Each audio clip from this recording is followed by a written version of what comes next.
সব সময় আল্লাহর কাছে এই দোয়াটা যেন আমরা করি, আল্লাহ কিয়ামতের দিন তুমি আমার হিসাব নিও না, আল্লাহ তুমি আমার বিচার বসিও না, আল্লাহ তুমি দয়া করে আমারে মাফ করে দিও।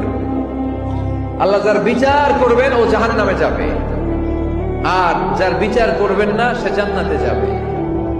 আল্লাহ যদি বিচার করে আর পাই টু পাই হিসাব নেয়, নামাজ পড়লি না কেন, রোজা রাখলি না কেন, মিথ্যা বললি কেন, খাদ্যে ভেজাল দিলি কেন, মাছে ফরমালিন দিলি কেন, যৌতুক খাইলি কেন, ঘুষ খাইলি কেন, উল্টাপাল্টা করলি কেন, জিনা করলি কেন, একটার পর একটা প্রশ্ন বানে যদি সেই ভয়ঙ্কর দিনে আল্লাহ আমাদেরকে জর্জরিত করে, আমাদের কোন উত্তর আছে? সেদিন আমাদের বাঁচার কোন উপায় আছে?